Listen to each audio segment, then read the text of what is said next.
Are you tired of football podcasts that really focus on the game? Are you looking for a podcast that goes off in tangents and never really gets to the point? Introducing Footy Prime the podcast that really cuts the mustard. This podcast features players you used to know and love, like Danny Dichio, the first goal scorer ever at TFC, and Craig Forrest, the man who can vape and has a surprisingly taut buttocks. But wait, there's more. Order now and you'll receive James Sharman as host. This man has his fingers in many pies. And if you listen for the next 10 minutes, you'll receive Dan Wong, producer extraordinaire, throwing his 2 cents in where it doesn't belong. And you'll receive Jeff Cole talking shit out of his mouth the way he always does to open the show. Footy Prime the podcast, because what else have you got going on in your life? Footy Prime the podcast is brought to you by Eggplant Picture and Sound and Amsterdam Brewery. Sorry. Life is shit, Craig. Life is shit. And your biology is shit too, apparently. Biology? Yeah, how certain things are reacting with you. Oh. Right? You just said life's shit because of things you can't consume anymore. Right. Right? Welcome to Footy Prime, everyone. Woohoo! It's been a while. It's been 10 days since the anniversary edition of the show. Took us 10 days to recover. Yeah, here we are once again drinking beer. Thanks to Amsterdam Brewery. How was your Thanksgiving, you guys? It's good. You do anything? Just hang around the house? Just chilled Yeah. at home. I did a the best cottage. I had a cottage with you a did? small bubble. It was fantastic. It wasn't my cottage. It wasn't my cottage. That's the damn sure. I wish I had a cottage. Tell you what, that pie business is doing well. Yeah. Yeah, I've got to sell a lot of pies to buy a cottage. Let me tell you that much. A lot of pies. But we're going to start making money here because I'm sure, as you heard, the Premier League have been charging the punters £14.95 per game to watch games. So I thought if they're going to pay that much, which is what, like $120 a game or something. If So how does it work? Like you literally just, like it's a paper game, you just hit a few buttons of your credit card and you're paying $14.95 Wow. sterling. So if punters will pay for Burnley against Crystal Palace, surely they'll pay for this podcast. Right? So as of now, 5 seconds, is a paywall going up. It's going to be a paywall in this motherfucker. How much do you think we should pay? We should charge? Well, we better ramp up the content first of all. Well, Craig's internal biology isn't going to bring them in? No. We're not going to be knocking at the door to get through our paywall. Yeah. But what do you think we should charge for per episode if it's $14.95 for any Premier League game? Pound. So what's that in dollars? Or joking aside, what is that? I think we should remain free. We're the podcast for the people. Is that what it is? Yeah. Fuck that. We need money at some point. We're going to get paid by sponsors. That's right. 32 bucks, I would say. Yeah. $32? I don't know, what is it? $14.95 is around, I would say around 25. Yeah, 25. Is it less? Oh, it's a 1.8 or something. Yeah. Like that. Yeah, it's around a 1.7. We wouldn't sell our souls. Diet Let me get that on camera next Diet Coke. You remind me of Kelly Bundy. Remember that episode of Married with Children? When Oh, yeah. She's the Love car and salesman. marriage. Love, And great she goes show. like, Love that this show. is the new Valeur. Yeah. Or something like that. Anyway. No idea what you're No? talking about. Married with Children? No. Christina You never watched Applegate? that? No. She was so It was on in sexy. England. Was it? Yeah. Oh, Sky TV. No. Yeah. No. No, it's really good. Yeah. So what's your views on the pay It's too much. It's crazy, isn't it? So, yeah, my argument is teams are obviously losing a lot of money. Fans are losing out in going to the games. If a fan was going to watch West Ham at the Millennium Stadium, whatever it's called, or Tottenham at the new stadium, they're paying in excess of £60 to £80 to go and watch the game. So to watch their team, a live game of their team for £10, whatever it is it really too much of a... Okay, but when those teams are paying the transfer fees they're paying for players, does that still make it really fair? I mean, if they can afford... Well, also say, throw in the 30 fact that a lot of these fans might not be working at the level that they were working before, might be That's the key. unemployed. I think it could possibly be trimmed down a little bit, but if it's, for instance, me and I love AC Milan. if I had the chance to watch AC Milan live every game, I would pay £10 to watch them play. Yeah. Instead, you pay $20 a month and get the zone. The Zone, yeah. Like, thankfully, we have access to a lot of football over here on TV. I suppose you're right. But wait until the zone is what it is, and the cost is actually quite good for what you get for now. For now, yeah. But when they have a monopoly on it, and they manage to get enough on there, where Wait. Did you say something positive? No, it's very negative. Okay, wait. not at all. He was setting up the negativity with positivity, right? You got a drum roll there, Dan? It's the first time. The setup was, actually, it's a great deal, but he was setting us up for the negativity that it's going to go through the roof. I forgot what I was talking about now. Just throwing me right off. Biology. But yeah, it's something positive. Well, not really. But yeah, but when people get comfortable paying a monthly fee for their football, then they can start incrementally increasing it, right? Who's still paying for Sportsnet World? I wonder out there who's still paying for it. There's still thousands paying for that. Yeah, and They why? have no idea that they've still got it on their package. Yep. Yeah, That's probably why. for sure it is. They'll probably turn it on looking for us free. I still get that now and well, again. Are you still at Sportsnet? Like, Yeah, that's right. no. Yeah. Hey, I really like watching you guys on Sportsnet. Yeah. And been on for 2 years. Yeah, exactly. Actually, more times, I would say 9 times out of 10 over the years, it was TSN. Was it? Yeah, that's the asked you. Yeah. Hey, you're on TSN. Hey, The average person really has difficulty always. differentiating between TSN and Sportsnet. That's true. Right? That's true. There's this competition between the two, kind of, not between employees or anything, but No. and even the bosses. They all know each other. Yeah. They worked at each other's shops at some stage, and they're in competition with Big each sports media cult. Quick question, because I obviously wasn't here, but which was the first around? What TSN. network? Yeah, TSN. other for years. Was that mid For years. 80s, early 80s, right? I think it mid. The Sports Network, right? Right. Yeah. Just I thought it was Toronto Sports Network. Well, that's what they called it out west. Yeah, exactly. But it was around for a long time. And then what happened was Bell then created Sportsnet. But they didn't own TSN at the time, but they bought it. that's right. So then the monopolies and mergers, basically, the government said you have a monopoly on it, you have to get rid of one. So they actually got rid of the one they created, Sportsnet. The only reason why was because TSN been around for so long, they're now profitable. Yeah. Sportsnet wasn't yet. And they showed hockey. And they showed hockey, yeah. Sportsnet didn't have, they were just grabbing everything, like Premier League, for instance, day one, Premier League, basically. Yeah, and Craig and I, when we first started working, it was CTV Sportsnet. That was my contract. That's right. You should get closer to the mic there, Dan, because That was my contract. there you go. But actually, originally though, so it's TSN, and then The Score, Headline Sports, was born in '97 before Sportsnet, and we used to produce a news wheel for CTV every day. So Well, your even though contract was different, right? it wasn't. It was purely news. It wasn't live event. Yeah, so it's it's just like highlight news. reels. So there was an edit in Headline Sports, an edit suite called the CTV suite, and we produced content for CTV, and then CTV got Sportsnet, right? And then that went away. And then there's like a 3-headed monster, 2 big heads in Sportsnet and TSN, 1 little head, or shall I say, 1 little heart, because it was a soul of Canadian sports media, The Score. It was a conscience of Canadian. There's a bunch of young guys on there. Exactly. Up and They gave anyone a job there. Huh? They gave anyone a job. Obviously. We'll put you in there. Tim and Sid, Okay. they gave them a show and everything. Yeah. That was a nice little setup they had down by, was it King and John. Yeah, that was a nice The Holiday Inn. It's great. Really nice. Yeah, King and Peter Street. Yeah, fantastic. Never fully used that studio properly. No. Because we moved downstairs from upstairs. We had our studio was about as big as this room for years. It was tiny, maybe a bit bigger than this room. But and then we got this gorgeous street front studio, and never really utilized it properly. And then Well, remember, because you came on there, you did Score first, Deech, didn't you? Doing, what was it, Serie A? Yeah, we done. That's right. Sunday mornings, 11 o'clock. Yeah. And for people who need to know how big this room is, because we're a podcast, It's pretty small. 35 yards by 35 yards. You could swing a mid-sized cat in this room by the tail.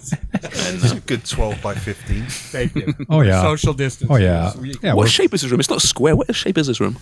Oblong. Oblong? Like your head, Sharms. Oblong. Hey, speaking of hold heads. on a minute. Speaking of heads, the Lego that one of our longtime listeners or someone that knows Dichio from way back when created a Danny Dichio Lego. Man, it's on our Footy Prime Twitter feed. It's incredible. It looks just like you before you lost your hair. How do they do that? You got all sorts of different caricatures that all look like All look you. better than you, though. It's true. Don't you think? Yeah. I'm like a Marvel character. The one on media, the one on One Soccer. The one on One Soccer was great. Did you get that back? No, I haven't actually. Well, we hope that we're not done there, but we'll. You know where it's sitting there right now in the dark. It's worth about $500 that as well. Maybe it's all really? gone. All the jerseys I took up there, and everybody's That's why they used us. That's right. For our gear. our gear. Well, that Lego, the Lego one, that went viral for us for Footy Prime. So I think there was like 9 shares, 10 shares. Watch out. Sponsors, are you taking note? We went viral. We had 10 shares. Awesome. That blockhead one at One Soccer was worth $500. Why? You didn't pay $500 for that. No.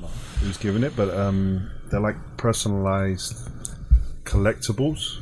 But I forgot what they're called there over there. So if a fan wanted to buy them, they had to pay $500. How many Dickios did they sell? I think there was only one made. There's more than one made. $500. Deech, it's all yours. Free. We found this in the back of the cupboard. Yeah. And the heads come off of it as well. Looks like you. It could be Jan Koller. We're not sure. Jan Koller. Big guy, bald. Yeah. Right. Anyway, back to what Pay-per-view. Yeah. So, what game would you pay the most for? If you had, there's one match in the world right now that you would pay money to watch. The most amount. What would it be? What 2 teams? That's a really good question. I would say Liverpool normally, but not right now. Does it have to Virgil's be in the league? done. Yeah, it's not good. Does it have to be in the league? No, just any two teams. Oh, sorry, internationals or Yeah, anything. Could be even teams between different leagues. Could be Ipswich against Corinthians. not these days. No. Ipswich. Go right ahead there, Wongo. I Interrupting like the to see podcast. 2 teams like go at it. So derbies like the Sunderland, Newcastle, Chelsea, West Ham, Millwall, West Ham, Spurs, Yeah. Liverpool, Everton. Yeah. Liverpool. It was a good game last It was a good week. game. It was a good game. Yeah. But obviously the fans not in the stadium. Yeah, the derbies are the best. If you're full stadiums. Yeah. But I don't know. Do you think we're going to see fans back in the stadium before end of year? I don't know what to think. In the year, no. No. Because in Germany they've got fans, Yeah, but they've got What, their full shit together. stadiums? not full stadiums, but I'm just talking about fans. Oh, in stadiums. So like- in Italy, Inter Milan had their derby last week. They had a small section of Inter fans, support club, that were allowed in. So do you think we're going to see that in England? Do you think we're going to see that in MLS for the playoffs? Better chance in MLS because the States are just sideways. They don't give a shit. Yeah, because even the World Series, I'm watching the World Series with my young'un who's a big baseball fan, and he was saying, "Dad, but why is there like fans in the stadium?" I said, "This is Texas. First of all, Texas, Right. Totally different country than the United States of America. They want to be here by Yeah, themselves." yeah. It's just depending on each state too, right? Some states. How many fans are in the stadiums at the World Series? It's not. pretty Is it big. full? Yeah, there's obviously social distancing. Okay, but right. Somebody, I think the NFL game was 12% Is it? Yeah. in Cowboy Stadium or whatever. But didn't the Dolphins have a full stadium last weekend? Did they? Well, Florida. Well, it's under control there, right? Who knows? So- as far as England's concerned, I mean, they make their rules up as they're going along, right? Every week there's a brand new rule from the government. No one knows what the hell is going on there. So Well, it's like it could that. be full stadiums, could Here's be no not one. I much don't better. Here's not much better, know. really. No, it isn't really. No, I know. Like, what can you do? What can't you do? It's a joke. Well, our dance is still on. Oh, thank God, I know, the four of I know. us For Christmas. Well, Jeff's studio is still open, I guess. Jeff. I miss Jeff. He's not dead, by the way, just in Yeah. case someone's worrying. He might have COVID, but He's around. He's around. As last we heard, but yeah. I think going back to the stadiums as well, especially like in England and the countries of Germany, Italy, Spain, it's the smaller clubs that are in the lower divisions that are really, really struggling. You think about the top teams in the Premier League, Bundesliga, La Liga, the TV support that they've already got or they're owed is substantial. So compare that to the EFL or to the lower leagues in England, where I think they could manage 500 people in the stadium and socially distance them just to keep that interest of that community and support of their local clubs. Yeah, I think I mean, look at Colchester. Colchester draw what? 400 to 700 fans to 1,000 sometimes per week. They could let fans in, and whether they're the world wouldn't end. Whether they're members or like no, I agree. I think so. Like old fellas that support them for years and years. Yeah, they're not going to come in and cause trouble and not wear masks and not sit in certain spots. It's all going to be pretty organized. Yeah, they could do that. I feel sorry. But as far as having full stadiums, no. I can't even see a light at the end of the tunnel for that. No. This massive global overreaction will continue for some time. Yeah. Anyway, moving on. Well, you're speaking of the ones that are suffering at the bottom, and then what comes out this week about this European Premier League. Yeah. Holy Christ. Yeah. So listen, the Super League argument comes up every couple of years, right? And there's threats, and it's the big boys trying to leverage more power, right? But again, it's become a little bit more tangible this time around because the whole United, Liverpool proposal to change English football was then piggybacked by this European League, which who knows where we're at with this. And I think we discussed the European Super League on this show before, but I'm still standing very much where I always am, and I don't want to see it. I like seeing the top clubs against the small clubs. I like the romance of the possibility of promotion and a Leicester coming through, or a team from Burnley, who are nothing for so many years, getting a run in the Premier League. You wouldn't get that with the European Super League. No, I mean the quality of football, amazing from that standpoint. Yes, whatever, but it would, what it eventually be? It would be like the NFL in Europe, and there's going to be 18 teams, 20 teams, and that's it. Franchises, yeah, basically. And then relegation. They've already said in this statement 20 years before there's relegation. Yeah. I think it's... You think these American guys that buy these clubs are like, they relegation? Don't give a shit. They don't understand it. But they want to make sure they don't get relegated either. They want any part of that. Precisely. Deech, you're smirking there. Are you for it? No. I was going to say. And then, the Champions League is enough. You're going away from having the excitement of the Champions League set up midweek or weekends like we've seen during the COVID era, where teams are battling in the league with teams in and around them, or teams from the bottom of the league where you see an upset now and again. But then the excitement of Manchester United playing PSG, who is it today? Atletico Madrid against a Bayern, Liverpool versus Ajax. I don't want to see that every weekend. No, you would get bored of it. Yeah, I want to see the excitement and the build up to it. Yeah, it's a treat. In a month's time or 3 weeks' time, because I think that adds to the excitement. When you're seeing it week in, week out, it becomes very blah. I mean, I know the football you're saying will be exciting and of a high level, but you remove the shock of football, right? If you have 18, 20 teams, the best teams in the world playing each week, you remove the element of the shock result. Yeah, because there isn't one. Just competition. I mean, like a team like Burnley, we often will make fun of Burnley, ones, right? But when you think about it, they're punching weight with billionaires, amazing story, trillionaires maybe. Yep, trying to stay in that world with them. Yep, and the leagues are littered with like Ipswich, Sunderland are in the third friggin' tier now. Sheffield Wednesday, Wigan, Nottingham Forest. What? Like they've all had their own moments up there, Leeds and just come back up this year as well. They're trying to recuperate many years of where they've been languishing in the Championship or outside of it. Man City were in Division 2 literally 15, 20 years ago, fellas. Yep. So they would have no chance of getting back up into this Super League.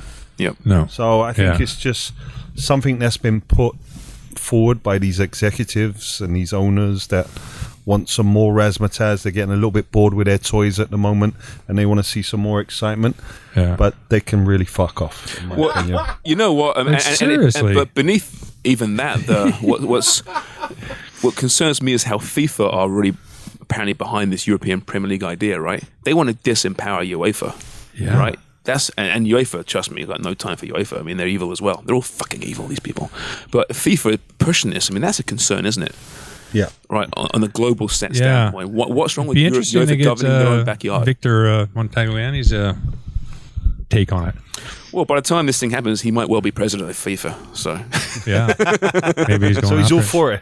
yeah, Oh, yeah, I'm open to people's comments and certainly ideas, and even when I put out that tweet yesterday about our games being hijacked, somebody made a very good point. The Premier League was created for the same sort of thing. To be fair, 100%. The big clubs wanted a bigger piece of the pie, and the Football League all sort of massaged a little bit to try to keep around, but gone are the days when an Ipswich town can compete with the big markets. Because back then, I mean, the difference between playing in the first division for Ipswich in the 70s and 80s and playing at Man United, the wages were £10. Yeah, it wasn't significant. Mm-hmm. So everybody talk about competition.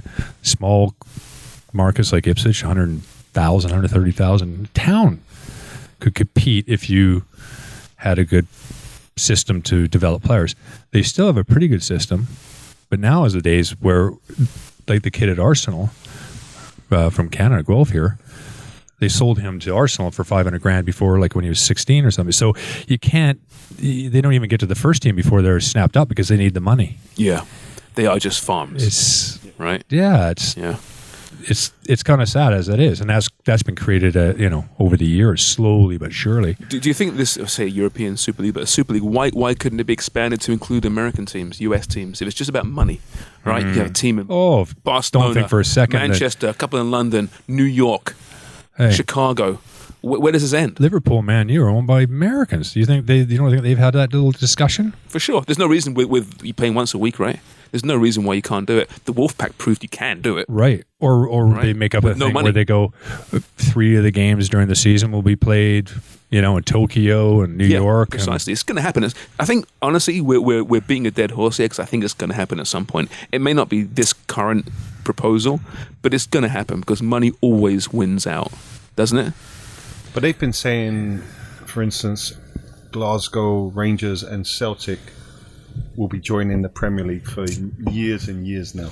And I think both owners of those teams would like to join the Premier League. For sure. Fans like that? Possibly. I wouldn't mind that. Who? Scottish. Well, those two clubs would. The two clubs. But would you need to fold in? United But would you need to fold the Scottish pyramid into the English pyramid? Not just those two teams, because if they just leave and you keep Scotland out, it's going to kill Scottish football. For sure it is. And that's the big problem. I think that's the big argument from the Scottish Football Association is that we can't allow two of our biggest clubs, not only here in Scotland, but Rangers and Celtic are massive around the world. You now slide them into the Premier League where they become, okay, they're still a very well-supported club, both of them, but they become a mid-table team. Yeah, at best. It takes them. I think you put them in the league another championship level. first, though, and make them earn that Premier League status. And I think there was, if you told, They'll end up with some big buyer go in there, and who wouldn't want a part of that? oh yeah, But you have Welsh teams that are playing in England. Mm-hmm. You don't have any Irish teams, but you have Welsh teams. Wales is obviously connected to England. Why not have Scottish teams? Why not bring them in? Not just Rangers and Celtic, but you have other big clubs like Hearts are up there as well. yeah, some of the big Edinburgh teams. know? Well, I mean, listen, as Well, former are they players, not also worried a little bit about you start doing that, then all of a sudden FIFA goes, why is there a Wales, Scotland, Maybe. yeah, a Great Britain team. England? You know what I mean? Like that's why they don't. Places. That's why they don't mess with the Olympics. They did in 2012. That's the only time the Great Britain had a team in soccer. Well, listen, England is a good left winger. It is a good Gareth point. Bale's available, so or right winger, wherever he is He nowadays. did Ryan Giggs for years. Yeah. Can I ask a question? No. All right, so I'm going to ask this question. Who is the third place team in the Scottish League? At this moment? No. Just Oh. like, because I've always heard Aberdeen or Rangers Hearts and are Hibs. usually up there. Aberdeen, Hearts, Hibs. Yeah. and they all kind of jump around, yeah.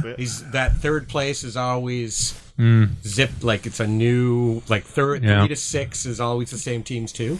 No, Kind of. No, kind of. Yeah, I mean, kind of. Well, but Sir St. Alex Johnson, Ferguson at- St. Johnson had a who Aberdeen. went to Manchester United, did his kind of mentorship at Aberdeen, where he took them to the European finals. I think he won I think he won I it. think yeah. they won it. They had Yeah. a very, very good team back then. So Yeah. there's a couple of Again, outliers. you were They able won to do it. You were able to do it back then. But Celtic have won 9 on the bounce at the moment. They Right. won 9 league titles on the bounce. Okay. But don't tell me though. You two former players, right? Played for a number of clubs. There wasn't times where you sat in the room, after training, chatting with the boys, thinking, "Man, I would love a trip up to Ayr at some point." It's too bad we didn't get that chance. Or Greenock Morton. You mean go to play there? You mean? Yeah. I played in a few. I played at Motherwell. Did you play another one? Yeah, with the Canadian. We played Scottish under 20 team. Really? And 1-0. nice, get in. Okay. In your face, Scottish youth football. You know what? It was interesting to do because with the Scottish players, don't remember any of who they were at the time, but they were all pretty cocky. Were they really? Yeah, I Were they guess playing they're Canadians? Yeah, exactly. Yeah. But it was like, hold on a minute. And you spanked them. We're looking at you going like, we just drew. I think with we drew with West Germany a few days before. And you must have been, that was in Scotland, in Motherwell, right? Yeah. So you must have been the tallest man in Scotland that day. No, Scotland have some big Hamishes. Oh, they do. Hey, listen, easy what you say here. I can make jokes because I am part Scottish. Yeah. You guys can't. Hey, Forrest is Forrest is very Scottish, Double actually. R. Double R is You got some Scottish heritage there? I'm sure Wong has. Schofield. right. Schofield and Gibbs. Swear to God. Really? Yeah. Manchester is my, they're from Manchester. Where don't you have Dude. your bloodline goes So everywhere? the Schofields are There's from some- Manchester or from Scotland? The Schofields are from Scotland. Yeah, The Gibbs are from, The Gibbs. Gibbs are from Manchester. Not related to the Bee Gees. Oh, probably. That'd be cool. I would have given those 3 You guys. actually look I like would've- one of the Bee Gees. I would have had sex with those 3 BGs just for the hell of it. Yeah, right. Yeah. But going back to But- the Super League as well, what my big worry is that we're going to see more organizations like the Man City owners, where we're going to see an Abu Dhabi Liverpool, an Abu Dhabi Chelsea, whatever it is, a Tokyo Liverpool. So basically, what Man City Group are What doing. Man City Group are trying to do, and Yeah. that's what I really don't. That's wanna not see. healthy. It's not healthy. The history's not there. The Yeah. culture is not there. I'm not saying you can't build that to it being in the future in those countries, having their leagues, but I don't want to see these satellite teams from all around the world competing in a league where it's just become a big shit show and the fans are not interested in it, and I think football will die. But they don't care about the fans now, and we grew up, supporting and watching that structure of football, right? Fast forward 20, 30 years, the kids aren't going to have been, grown up with that type of football either. They want to see the biggest and the best against the biggest and the best. Is that what they're kind of pinning their hopes on? That the new consumers moving forward are going to accept this more readily than us old fuckers? Well, I think in the end you're squeezing out the actual heart and soul of the game and the fans that created and built it, the working class. I mean, he's getting to a time when it's being squeezed out now. But does that make it right, though? I mean, just because that's the way it's been, and that's, the game's seated in its traditions within the working class, does that mean we should sit there and stay there? Is this not progress? No, I don't think so. I don't think it's progress. Because what you're doing, I think, in this situation like this is you're creating a situation where, the likes of Ronaldo and Messi are going to be fine, and top quality players in the top 200 in the world are going to be fine, and the rest will be picking up the scraps. NBA is a bit like that. I mean, NBA is by far and away the best basketball league in the world. Yeah. But you're talking about the 400 best basketball players in the world. Even the bad ones are good. Yeah, exactly. It's one league. Yeah. Yeah. Well, if it's an inevitability, like Sharms said, what's the best inevitability? That's my question. Yeah. To you guys. What happens to the small clubs, the You non-league guys clubs? Play that out. If it's an inevitability, shit, that's a hard word for me. Say that. Tumultuous. As soon as there's a tough word, I always look at Deech. But play that out. If it's going to happen, what would you like to see, and how would it work? Well, maybe in a weird way, it actually empowers the smaller clubs, because you'll get the fans of these plastic franchises, right, and the big Super Bowl Cup, right, and then beneath that, the guys that will never reach that height, they still got their fan bases, and maybe the true sports fans start saying, you know what, I want to start watching that, and I'm going to start empowering Bury, the reborn Bury. I'm going to start empowering Reading, Ipswich, Colchester. Maybe that's what happens. Yeah, maybe in a weird way, actually. I don't know, maybe a little bit, but I think most people that want to empower those people is because they see that there's the pie in the sky. Like Wimbledon, for instance, going through the divisions to get to the top flight. Like, yeah, and if that's never a possibility, you can do it. Yeah.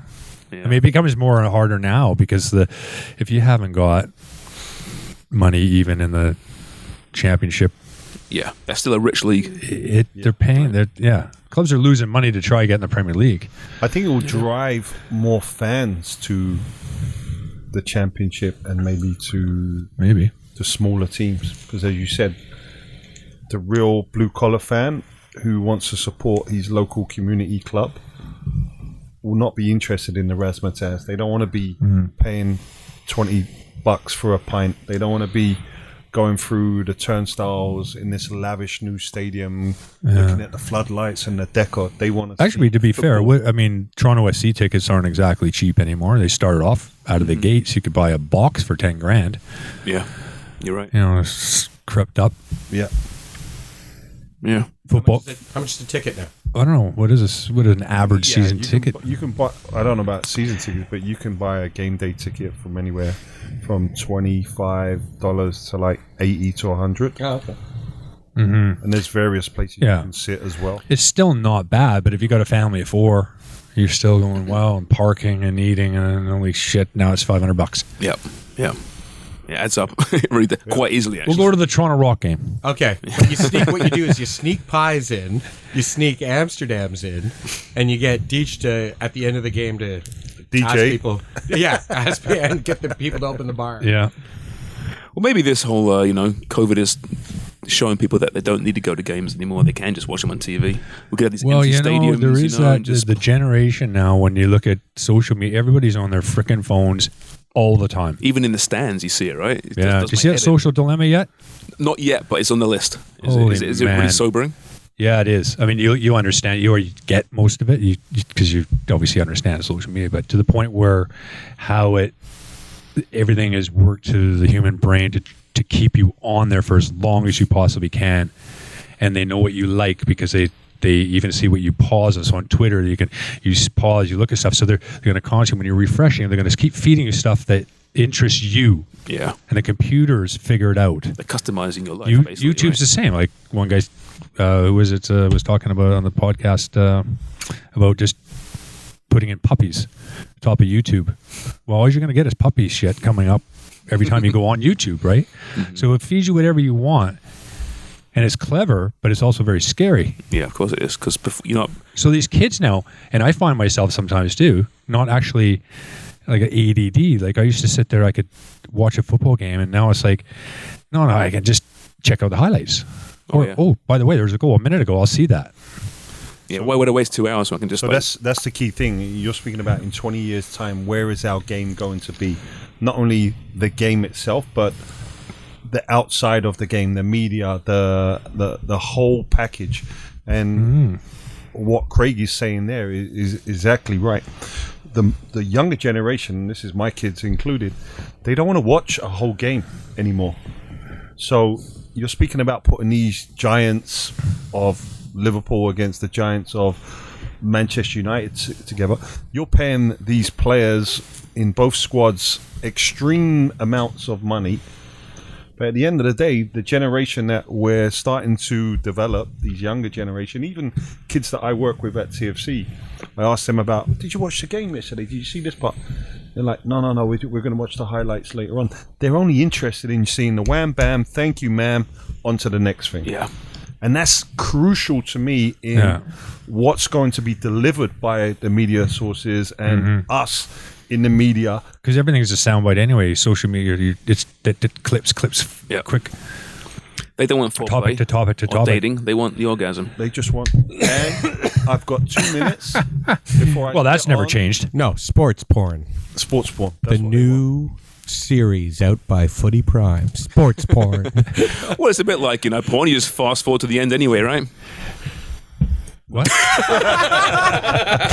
That's why Tony's making pies. Yeah, exactly. I wonder what the over-under is for the time. By the time you finish Sharms and you turn your computer off. Like, what is the over-under on? Like, I bet you they have that. Well, they wouldn't have that exact statistic because they wouldn't know, but exactly at home. But I'd say less than 30 seconds. I hope it's never made public. Oh, we're being waved at out here by the door there, Dan. Producer Dan. Yeah. Eggplant Studios, picture and sound. Obviously, we've ousted our welcome. And Yeah, someone is we might kicking be us being out. evicted. What's happening here? Dan Wong leaves the room. Looks concerned. Who parked down the middle? Oh, I did. All right. No, not down the middle. Was The it other you? Audi. So let's just refresh. Let the audience understand what's happened here. So some poor bugger was waving feverishly through the door for our attention, and it turns out some arsehole driving an Audi, surprise there, has blocked someone in the parking lot. But it might be mine. No, it's not yours. You're parked in the slot in the space. Oh, where are you parked? In front? Right down the middle. Oh, right down the He's blocking everyone. Oh, No, there was no. Well, there's roads outside. with who sidewalk does parking. I that? think I'm parking my car around here. Who does Seen the that? riffraff that I hang live around here. I live around here. Yeah, see, that's the old footballer in you. Yeah. You would have just pulled your fucking Audi right up and just wherever you wanted at the Actually, football I ground. parked it outside the front glass door. Did you like a nice car when you were playing?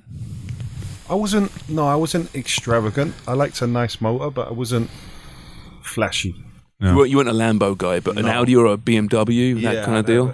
I took a leaf out of Frankie Elviswick. He had 2 cars, I think, in 20 years. Because what's the one you used to drive back and forth? Some shitbox, wasn't it? Oh, that was a club car, the Ford Mondeo. Ford Mondeo, right? Yeah, That was a minicab car. gutless. I got hit on the motorway with that. What was your first decent motor you bought?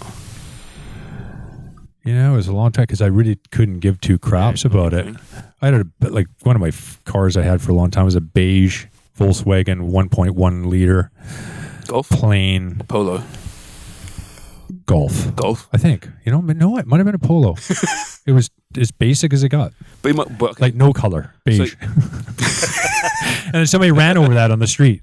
over it. Oh yeah, of course, some nutcase, you told me right? that you found footprints on it, right? Yeah, and then an aspirant on the bonnet because he did the old Jimmy Fly snook and just boom.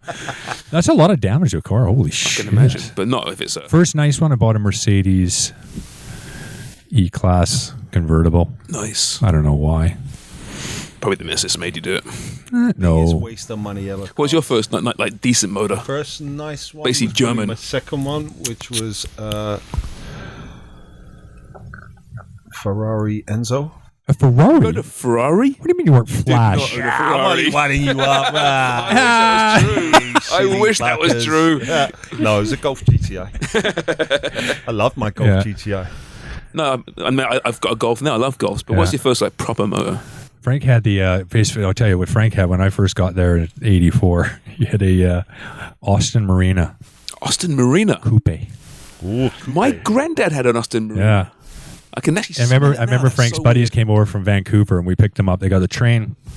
They got out of this hotel. We picked them up at the hotel. We walk in to get them or whatever. We come back out, and they're like, "Holy shit!" And there's a beautiful Jag and this Austin Marina, which also had just been hit a few weeks before, so the passenger's door didn't open. And Randy and Grant from Vancouver, they're like, "Holy shit, Frank, professional footballer, doing all right, are you?" He's like, no, that Jag's not. That's not mine. In this one, and by the way, you can't get in the passenger. You got to crawl over. You got to jump through the window. Is that the same as a Morris Marina? Yeah, same Morris sort of thing. Marina, Yeah, yeah? yeah. Morris Minor. Morris Miners, but didn't Morris? Yeah, I don't know. Morris was Hang a on. make, right? Wasn't Yeah. Was it? I don't know if they ended up joining or bought by each other, but what an awful car. Talking about cars, though, like I've got so many stories about cars, but my experience when I went to Italy was amazing because I'm a young boy, just signed for Sampdoria, and I had a nice car at Cupra, I had a BMW, I think it was like a 325 Sports, which was nice enough. But we moved over to Genoa, me and my missus, and we're settling in for 2 or 3 weeks. So I said, all right, I got to buy a car just to get around. So went to a local dealership. We have a team manager there who looks after everyone. So he said, I'll sort you out. What do you want? I said, I just want a run around because we live in the city close to the beach. Nothing too fancy. So yeah, we go to the Fiat dealership. We get a little Fiat 500. Nice for us, a convertible. Could you fit in it? Well, Just, convertible. Yeah, it was fine. It was Feet fine. over the windshield. I think it was 500 or Uno. It was one of them anyway. I think it was a Uno actually. Yeah, it was a Uno, which is a bit bigger. Convertible. So we're driving around, having fun with it. First day I turn up for training. So I'm going into the training ground through the car park and I go, holy shit. This is my first day at training. So I've gone around the bend to go to the main car park. There's fucking Ferraris, Lambos, Mercs, Bentleys, and like there's a steward in the car park, and he's telling me to come closer, and he's asked me to wind down the window. He's going, and he's Wind down the window. yeah, Down the windows. and he's basically telling me, he's saying, get that shit piece of fucking crap out of here, nowhere near these other cars. The media passes around the back. And so I'm telling him, no, I'm a new player. He says, you're a new player? I said, yeah, I'm a new player. I just signed from like a team in England. He's going, oh, I'm very sorry. If you want to park the car, you can park it anywhere you want as a player.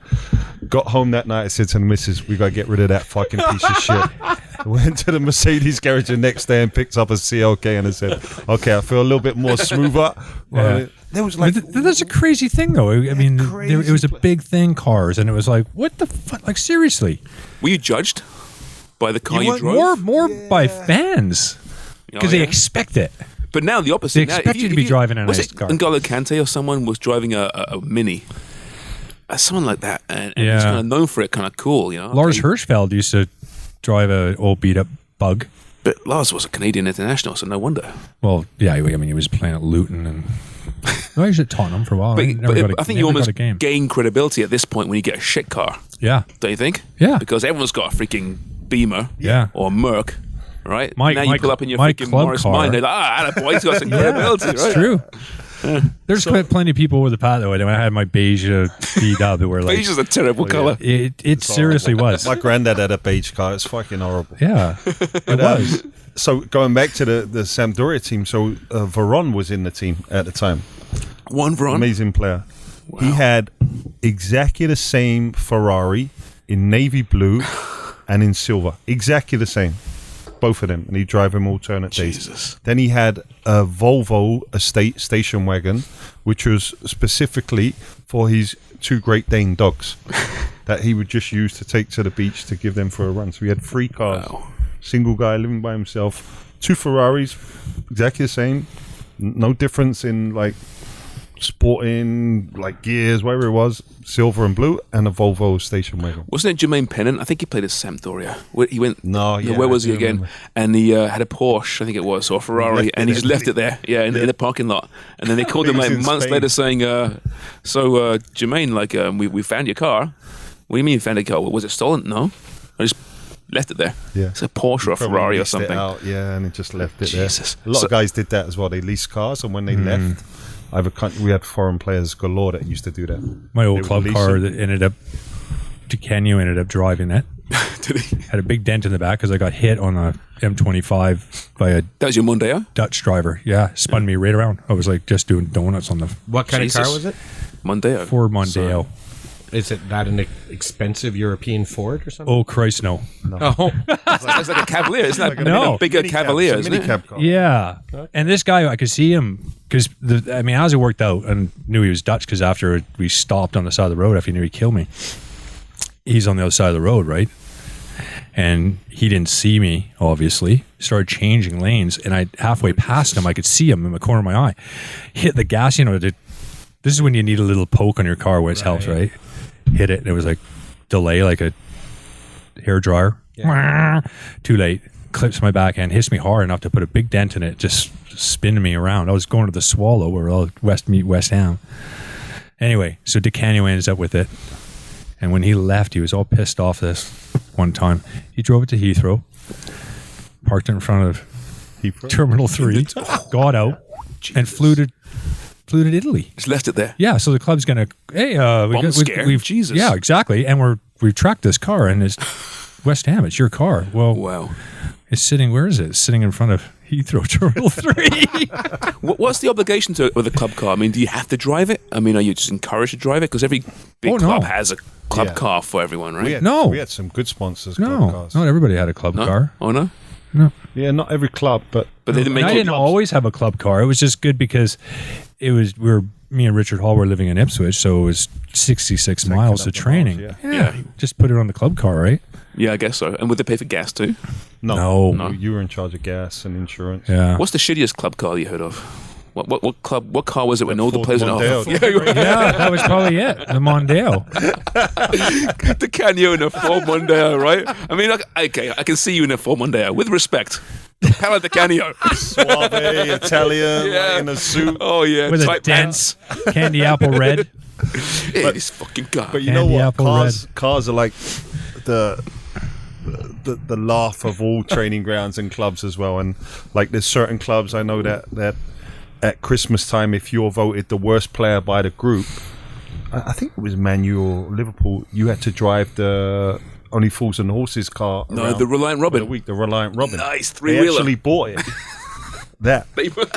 And you had to drive it around for the week over Christmas. That was a three-wheeler. But then there was so much other stuff in the training ground. Like if someone had a shitty car, he would get absolutely pelted. But there'd be times like we'd go out and put a sticker on the back of his car saying "honk if you love Man United" or "honk if you think I'm sexy." Loads of different shit going on that they didn't notice, and the cars were the wrath of a lot of head coaches because they thought these guys big time Charlies like rolling around. They haven't even played 2 games in the first. Yeah. Now they're getting Bentleys. And you always got the old guy telling everybody like, save your money, keep your money. Right? No chance. I'm single. I needed some good wheels. And, they're right though. They're right. No, of course they are. Well, it's a short career. Well, I need it's to different if you're making millions every year, and that's going to take you till enjoy it while you can, right? I guess. Well, and it is, to a certain point, but yeah, be smart look about after it. yourself. Yeah, So many guys don't, right? And don't. It wasn't Gazza. I think Gazza's trick was he'd put a big fish under the seat of someone's car. He'd do it frequently. Yeah, and it rots. Or it was in the tailpipe. I forget now. Have you? He did another. He shot the back window of Steve Sedgley. You know Steve Sedgley, with a shotgun, driving out of the parking He was lot. driving? Mm-hmm. What the Well, because hell? Steve Sedgley wound up merchant, different cat, and he's winding him up this because he would take his gun and shoot pigeons in White Hart Lane. Gazza would. Mm-hmm. I thought Gazza liked pigeons. Didn't he fly pigeons? No, shooting something. It wouldn't surprise me. So anyway, he winded him up that he would shoot him if he was. So he kept saying, "Nah, you won't. No, you won't."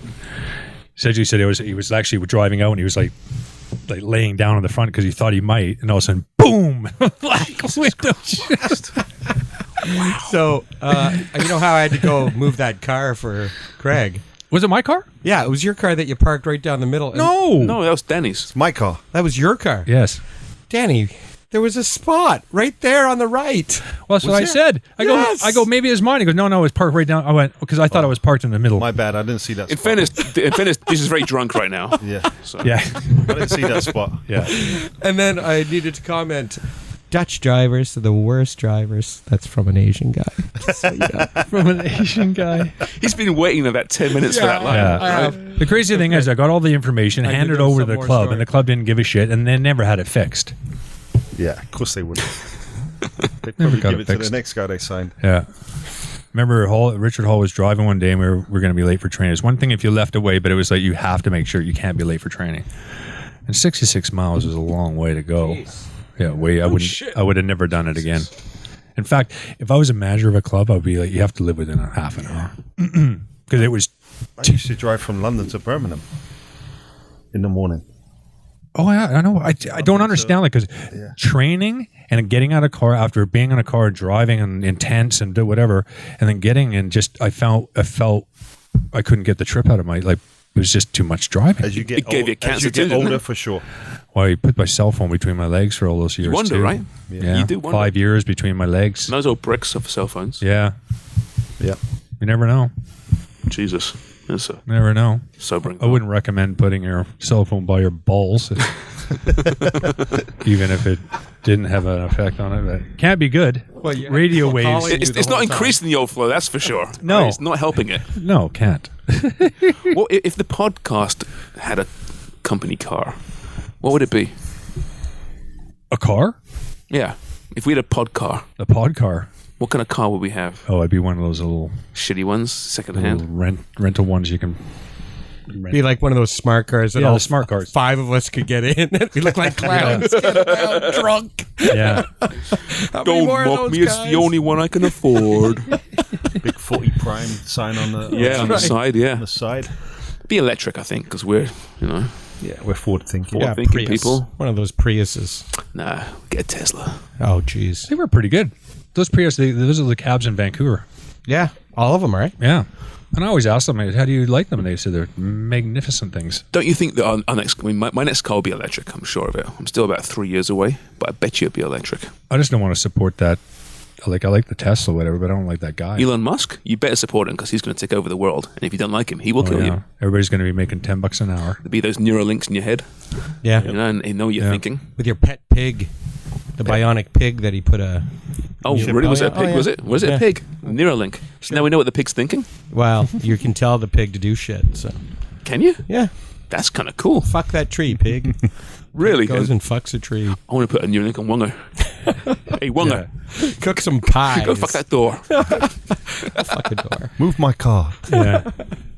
My question, okay, for electric cars, because I've had this argument with a few people now, is they're talking about spending whatever it is on a Tesla. Was it 150 grand? That's less than that. You can Depends get on much what cheaper. model. You get like 40 grand, you can get one. No. Jerry the got 40 one for. grands are not Jerry would around. have never spent that. He's got one? Yeah, he's got one of the smaller models. I haven't seen the smaller ones, but 150 grand, right? And the argument is from these Tesla people is that they're saving on gas. And my argument is, how are you saving on gas when you're spending 150 grand on a car?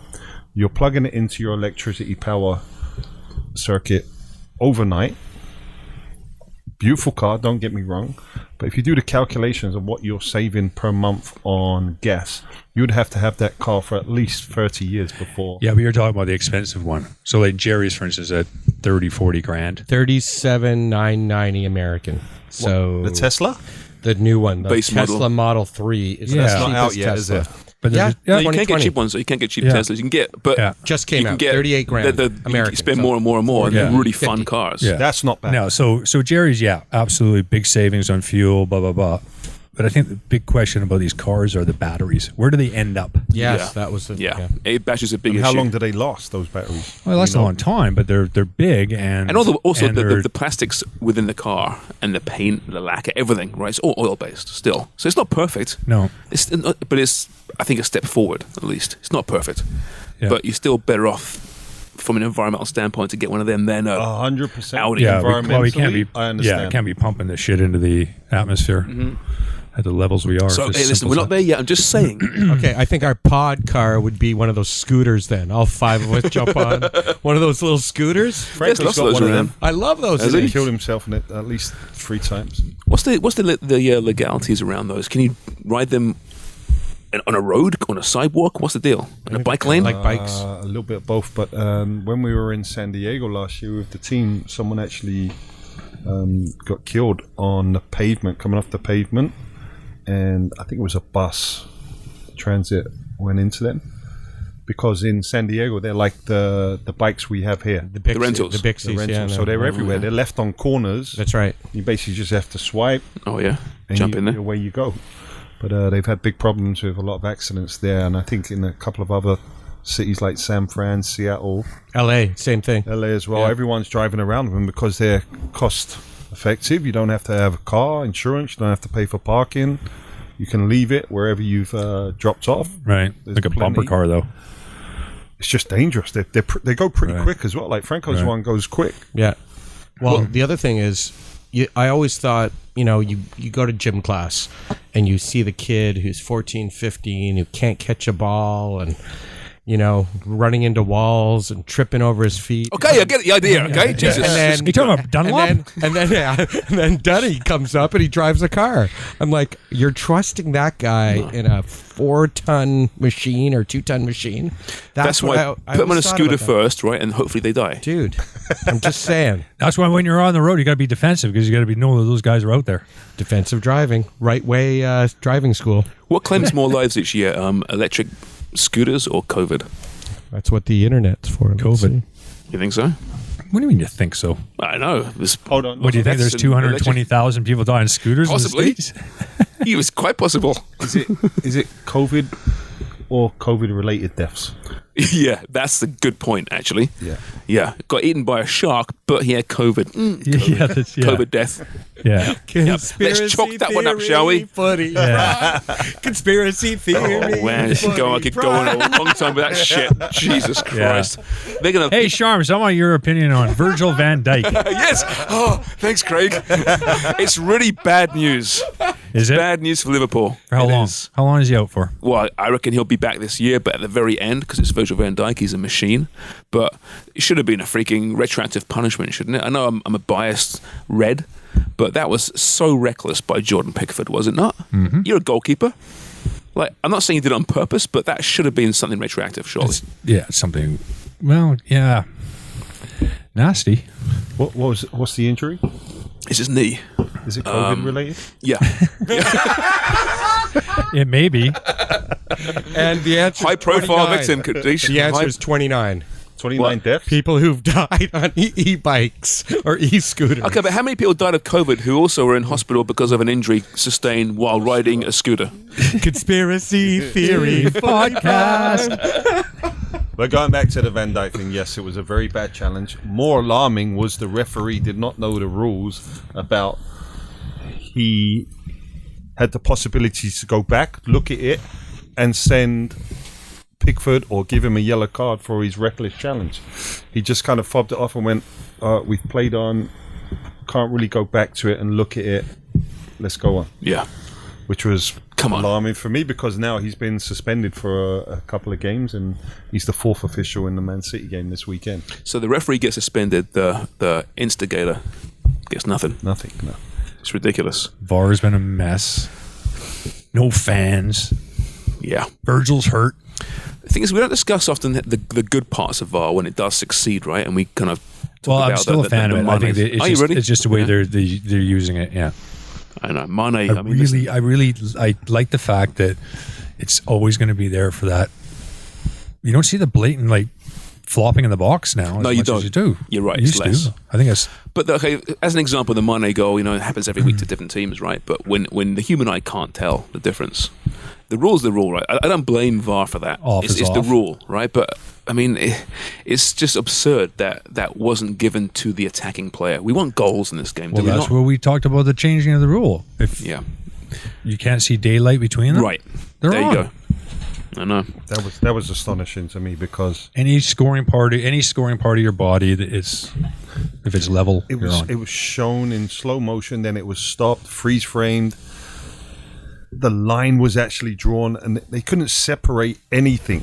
So give it to the And the attacking ref player. I don't care what still team you're gives on. the offside. I don't care what team you're on. Give it to the attacking player in that case, A right? good game. But I mean, was at happy the end to of the see day, it. though, offside's got to be. It's either off or. Yeah, no, it's a black and white issue, right? Yeah. Yeah, no, for sure. But a good game. Everton, Calvert-Lewin scoring again. Boy, Your boy, eh? Yeah, he's doing really, He's doing really well. great. Scored So You three. is should have Kane, put a that's punt on him for top Should have done. But golden boot. You might. I think he's going to hit a little dry spell, which is normal for a young Well, striker. if he keeps going to this level, he's But the key thing he'll be a is that Real Madrid next year. he's being supplied with ammunition with Yes. James Rodriguez. You said that playing very, before. very well. If you give him some service, what smart signings by Everton, eh? Allen's been fantastic. Yeah, really just like just him. doing the dirty work in the midfield, right? And he's freeing up the Hammerses of the world, and it's just. I'm glad to see good to see. Thomas doing well. I Yeah. wasn't sure, He was the biggest name in the world coming out of that World Cup, wasn't he? Oh yeah. Who's going to get him? It just Yeah, didn't work out for him. marketable, good-looking guy, good player, skillful. He had everything. He was good. Yeah. What do you think's wrong with Liverpool at the moment, Sharms? Well, they won today, beat Ajax. I know, but they're still not ticking along. I know don't it's know. still early doors, and don't get me wrong, it takes time to get into a rhythm of things, but they're not clicking on all cylinders at this moment in time. 1-7-2 loss doesn't, cause me too many concerns. It's just that amazing? 1-7-2 loss. That was amazing. Scrape through. Is that not the craziest result you've maybe ever seen in the Premier League? From Just a simply champion? because it's a champion, this unbeatable team against a team that struggled last year, a promotion club last year, and not to win, but 7-2. Yeah. I was laughing. They were I lucky was to crying, get away with 7-2. Yeah, could be much more. Worse. And we were laughing at the Man United Spurs game earlier on. An hour before, Yeah. 6-1. Yeah. And what the hell's going on We know in what the I got. Premier League? I got Yeah. a great. So Oliver Kay writes for the Athletic. He's fantastic, and he wrote. Bear with me here, just about this season so far, right? So the average goals per game right now is about 3.7, which is a goal more than ever before, right? He goes. So massive I jump. mean, I need longer arms. Jesus, what we've witnessed so far in the Premier League has felt like anarchy. It's Aston Villa thrashing Liverpool 7-2 on the same day that Spurs won 6-1 at United. It's Chelsea fighting back from 3-0 down to draw 3-3 at West Brom, and then frittering away a 2-0 lead to draw 3-3 at home to Southampton. It's Leicester winning 5-2 at Man City. It's newly promoted Leeds United playing without fear, where they're losing 4-3 at Liverpool, beating Fulham by the same scoreline or earning Pep Guardiola's praise with a frenetic 1-1 draw against City. It's West Ham United beating Wolves 4-0. Leicester City 3 and then coming back from 3-0 down to draw 3-3 away to Spurs, thanks to Manuel Lanzini's spectacular stoppage time equalisations. Like, these are ridiculous games and scores. And the season just started. It just started. Is it because of no pre-season conditioning? The league championship, right? Goals are down a goal a game in that league, so which suggests that maybe it's not about no pre-season. What is the reason for maybe this? we're just too small a sample size, perhaps. So that's what Pep Guardiola. Pep says it's just it will settle down It will. eventually. I don't think we'll see this in the end of the year. It'll come back down. Think so? You don't think you'll see a weird It'll be winner this higher. year? I mean, I hope not. Actually, I love all this shite defending. It's superb. There was an interesting quote actually from Jason Cundy on TalkSport. I was listening to him, and he was saying, Fellow won that. "Yeah, fellow won that Chelsea, ex-Chelsea guy as well." Is that a group, a team, Yeah. a union? It's a one nut union. He lost his nut when he was at Ipswich. Yeah. Something about Ipswich. Must be. Yeah, good guy, but he was talking about how. Do you think there's any comparison to there being no fans in the stadium, so players feel they can be a little bit more creative and try things and maybe not hold back as much as if fans were in there where they're getting booed or kind of whistled on every move that they make? And I was actually thinking, Well, about that's that. true, but then why is the championship That's the argument. That's the argument. Wasn't there? And then there's the results when Germany came back as one of the earlier leagues. So many away teams were They winning. were winning, but then that kind of settled down too. Yeah. So again, a sample size. I'm not sure. We'll see if say for instance for 2 years there was no fans, and you took that 2 years and all of a sudden it's changed or sample either size. side of it, there'd be something there. Maybe in the Premier League, the attackers are feeling more free, and the defenders are needing the fan support. Yeah. Whereas in the Champions League Championship, it's the opposite. I don't know, but I mean, as former players, if there were no fans in the stands, obviously a lot of guys are driven by the fan. We know that, but Yeah. there's less pressure, regardless. Yeah. There's less pressure. Yeah, but I think the best footballing teams, regardless of the fans or not, still going to end up being. Yeah. You think so? But over the course of 38 games, Yeah. you don't think there's going to be a chance that someone outside the big Well, I think there's a chance, but I think that's 2 because Wolves have spent wisely and played really well over the last few years. Leicester are now doing really good things again. look at Villa? Everton, Villa's Villa. playing fearless, but Yeah. we got that from Sheffield United last year too. You get that adrenaline when you get promoted to the Premier League, and that carries you for a long time. But Villa made some Eventually really you- smart you- signings you too. hit though. the wall. You know what's crazy? We had our on One Soccer Hour prediction show, remember? And I hate doing those shows before the window closes. And I had West Ham and Villa and I think Fulham going down, right, before they made any kind of moves in the window. And I was like, oh, shit, they're missing great moves. Yeah. And now there's no chance two of those teams are going down. One of them is still Fulham. But it's so difficult, right? But you look at Villa, what they've done, the players they've brought in, and Ross Barkley, what a great signing. He's going to be the big fish now, alongside Jack Grealish. Yeah. And some guys need that, right, I think. Whereas at Chelsea, he's just fit different teams and different, They brought in a goal scorer as well, Ollie Watkins from Brentford, who's banged goals aplenty in the Championship, so he'll score goals. The key thing, as you said there, is Ross Barkley.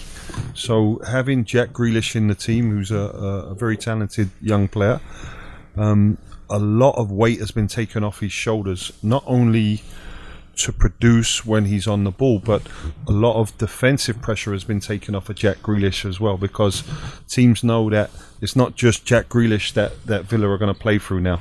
You have to worry about 2 or 3 other players, where before it was most of Villa's success comes through Grealish when he's driving with the ball, he's dribbling, and sometimes like a few years ago when he was in the Premier he League. just got so frustrated that he was running up Didn't he his ever? own arse in the end. But Yeah. now you include Ross Barkley, who's another point where Villa can play through, but he can create, he can score goals. He scored a wonderful goal at the weekend. And then you've got a boy up top who's willing to run, to work hard, and he gets on the end of things to finish. Yeah. Grealish has really built his game, though. I mean, the last few years, holy great, just the maturity of the kid in this. What do you think about him as a guy that's still at Aston Villa, signed the new contract? I like it. He could have forced a move, right, if he chose to. Sure. I think it's great. It's so refreshing. He's getting paid well. He is, but he could have still, I want to be with a winning team. I want to go to Manchester United, and he could have done that. He could have forced it. Yeah. He chose not to. I mean, he's a local boy as well. He's a Villa supporter, so maybe the family has something to do with it. I know he gets on very well with Smith, the head coach, who's a Villa fan as well. So maybe that's... They probably said to him, listen, if we get relegated, we'll let There's you a go. clause in your contract. You're going to be able to... Even next You're year, gonna even, go. right? Give us one more year. We can't keep you. But I mean, he could have left, though, when they went down. He could have left. Right? To he had a good enough year in the Premier League last year. He could have moved. He's stuck with them. Yeah, I like that. And there's a lot to be said for a guy that's from that area, whose family's from that area, who stays and shows loyalty. He's going to be the golden boy in that city forever. Yeah. Well, at the end of the day, I mean, it shows loyalty to him too, but he's going to get rewarded for it, that club, if they're successful. And obviously now he's going to get rewarded. And if they get relegated, he'll be on his way. You should have stayed with QPR, Deej. Yeah, maybe. I wouldn't say he's the golden boy of that city, though, because I would say 60 to 70% of that city hate him. Well, the claret and blue half. Yeah. Birmingham's a very big city. It's the second biggest city in England. And the Birmingham fans do not like Jack Grealish. No. Ever since that guy ran on the pitch and punched him in the face That's right. in the derby. But no, I agree with Craig. He's come on leaps and bounds. I still don't think that he is as dominant or as good as what a lot of people are hyping him up to be. He's been right now, though. He's been pretty close to that guy. I mean, he had a great game against Liverpool, but Should he start for England? no, Southgate doesn't think so. Yeah, I still think he's a player that needs to be more consistent over a longer period. But he's another look that we've got with the England team. We've got a lovely kind of culmination of midfielders coming through. Mason Mount, Barkley, Grealish. You got so many. The boy Calvin Davis at Leeds, very good midfielder. There is, There's some really good talent. Nice group coming through. There's no centre halves. That's a problem. Yeah. Got Harry Maguire. Oh, that's right. Yeah. Speaking of talent, what do you think of the Ozil? They left him out of the Premier League squad, eh? There's something odd there, isn't there? I mean, No, that's just $350 a week he's making. He's a luxury player. We know that, but he's Which interests me, he's obviously, people are upset, and rightly so, against him somewhat. But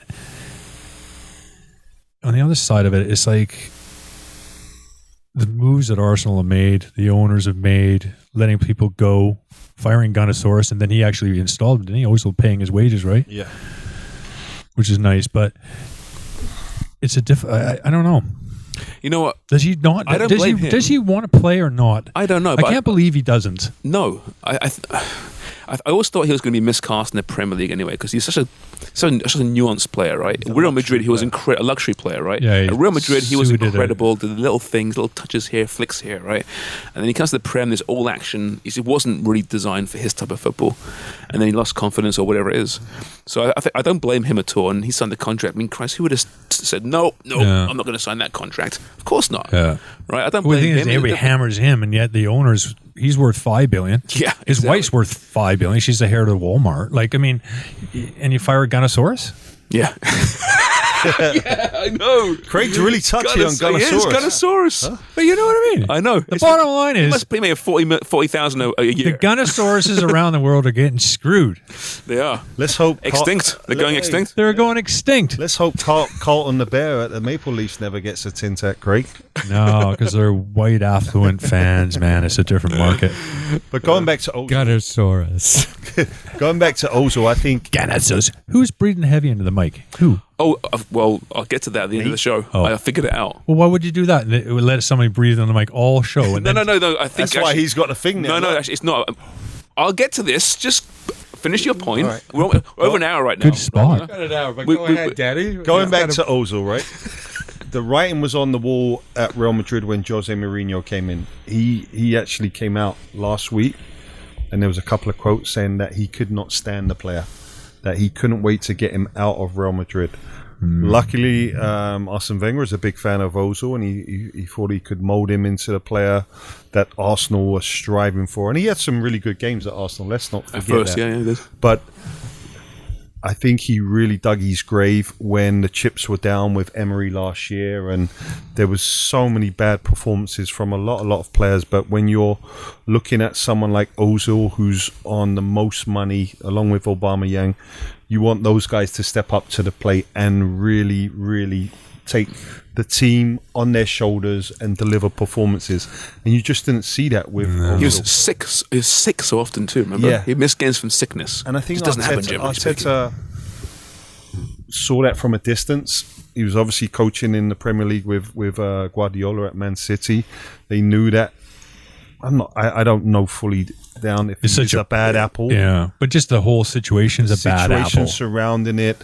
Yeah. And I think they've just cut the loose with him. He's a luxury player. He's not the guy you want in a trench beside you. He's a luxury player in the right situation, the right team, the right league. He can be brilliant, but he was never going to make it in the Premier League just because the way that the game is played. I also feel that I think he's had opportunities to go elsewhere, like either on loan or to be sold for less money. Well, I'm sure Arsenal would probably even say, well, listen, we'll pay half of it or whatever. Just get him out of the dressing room. So we don't know what's going on. Get him out of the club. We don't know what's going on behind the scenes. There's obviously lots that's been going on. And I think he's cut his own face off to spite his face. And that's it with him at Arsenal. He's not included in the Premier League squad now.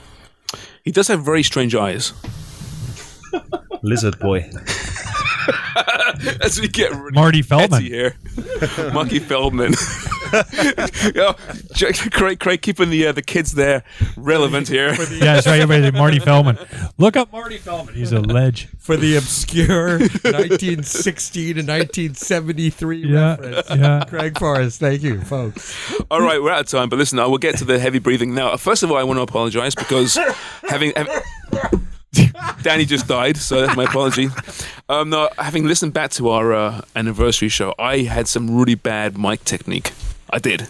I was popping a lot and I was breathing too much. But the ongoing saga of who is a heavy breather, it's not a breather per se. It's someone that might at times vape during the show, like between every. It's Craig Forrest doing the.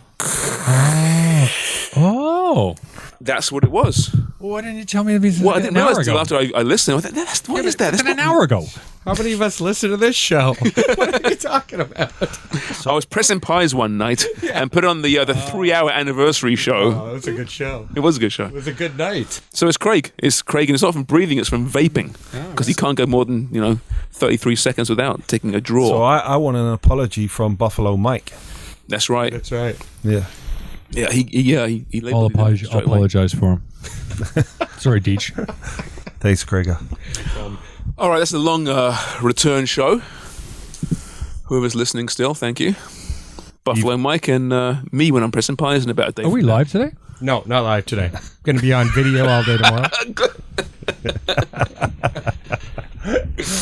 Craig's always got his pulse to the business the way here. you're saying that, it sounds like you're like so in the moment. That's my usual rambling farewell. I have no idea how I'm going to end this show because it just keeps on going. But Danny's moved his car. Yeah. We've had some beers. I hope so. Hope you enjoyed that. We'll come back next week, maybe Monday, maybe not. We'll figure it out. Got some fried chicken to just fill us. That's right. Claire Something Dichio, thank you very much for the fried I had a chicken. big burrito. When you see this and smell this, you'll be straight. Is it on good? Yeah.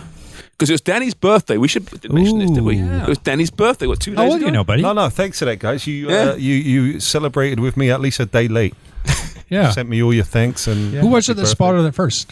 Somebody's. I saw your missus Claire on Instagram was saying saying happy birthday. basically, you're the best guy in the world. So really? she's misled and misguided us. Just Oh, drunk a most lot of wine Best now. guy in the world. All know, these I sound like- years. Yeah. All these But years. and the only person that she would cook Full fried package, chicken full for, package. the only guy that she'd cook fried chicken for on a Who Monday knew? night. Monday Who knew? night Is that your said go-to food? Is it fried chicken? Nah, I just like she said, "What do you want to eat?" And like the kids were jamming me. We'd had pasta and other stuff, so I said, "Let's just have some fried chicken on a Monday night." Wait, so you'd had pasta at this point? No, we'd had pasta the night before. Well, obviously, it's a so- Dichio household. But Yeah, we Yeah? had pasta free. Was it fried chicken on pasta? No, fried chicken, mashed potato, coleslaw, Oh, nice. Yeah. with some biscuits. Good old Southern girl. She cooks There you go. good. All right, Yeah. Claire, you should get a fucking medal. She should I know. for hanging around with me. Yeah. And that note, see you next week. Cheers. Bye.